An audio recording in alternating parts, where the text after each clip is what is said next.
Welcome. This is the review for EA Sports' WRC. Or is it EA Sports WRC? EA Sports'? I don't know, that sounded weird. Disclaimer, this review build of this game was given to me by EA Sports themselves. The review is based off of my experience, and my experience alone. EA had no say in how I reviewed this at all, or what to say, or anything of that nature. I am only 6.4 hours into this review, so there's another disclaimer on top of that disclaimer. I'm only 6.4 hours in, so barely 6.5 hours, and I did as much as humanly possible in that time. I used my Thrustmaster TMX Pro for all of my driving throughout this review phase. I used a controller during the beta, but this review is based on wheel driving only.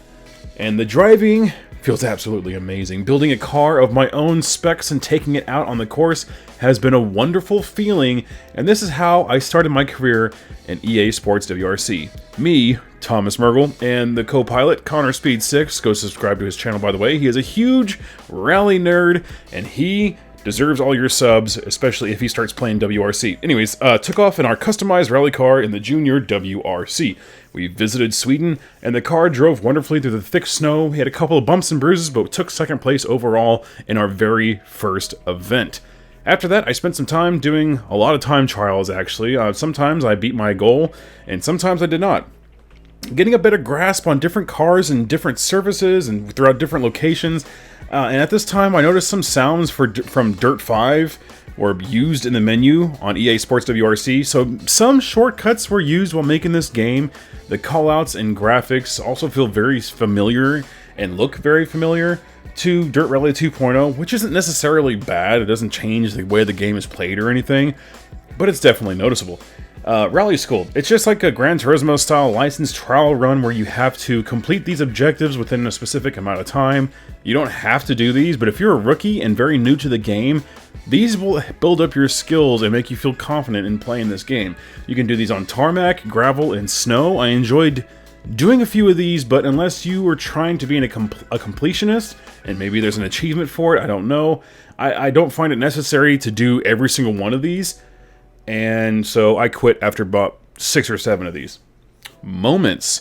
Moments are motivated by previous events that happened within WRC in the past.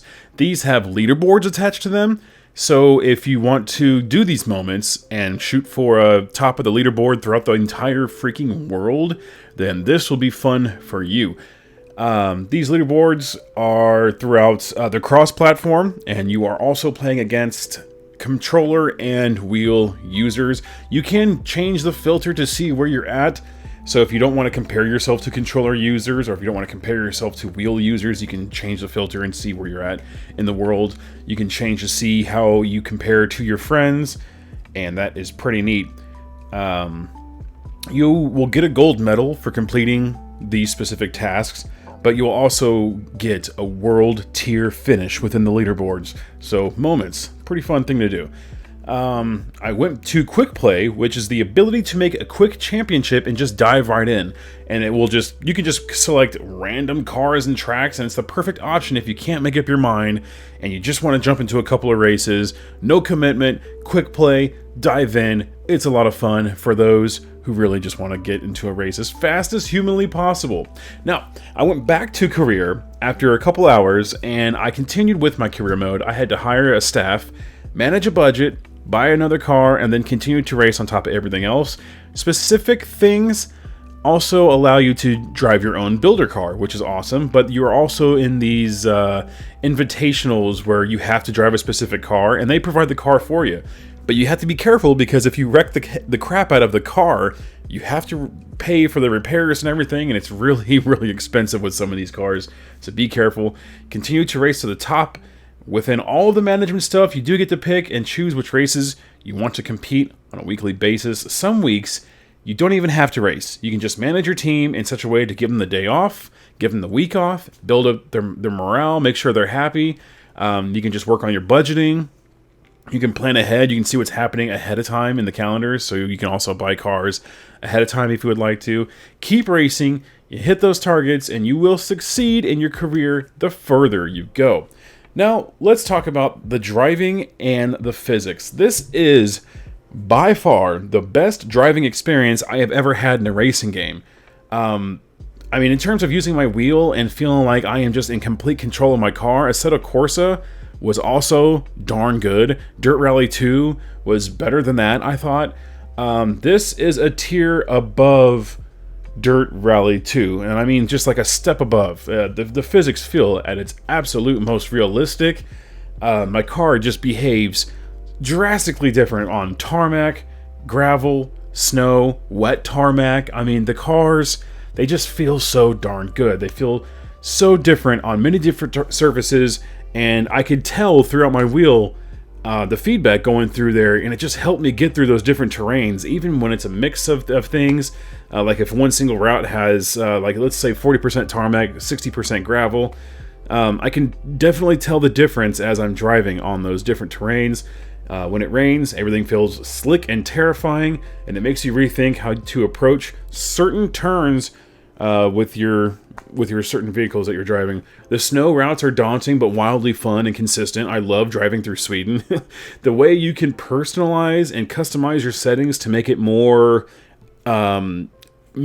for you is a major plus in the driving department and adds an overall quality of life for WRC.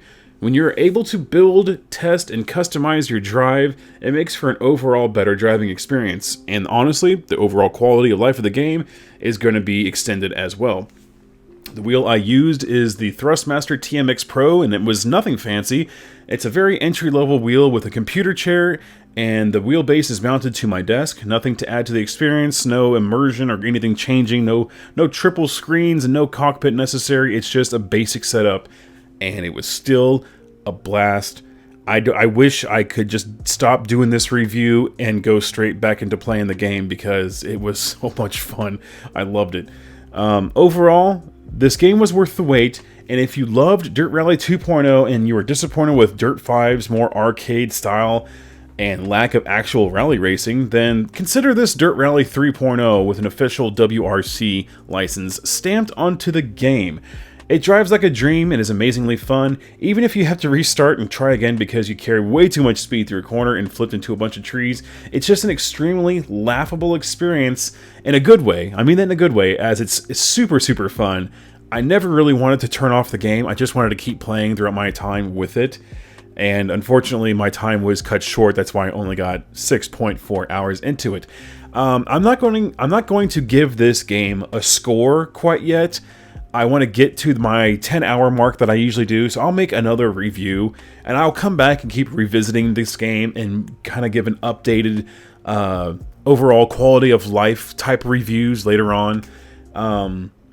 So like when I hit 10 hours, I'll review the game again. When I hit 50 hours, I will review the game again and give you an update about how I feel about it, and if the content was still there and gripping enough to get me to keep playing, and then again at 100 hours.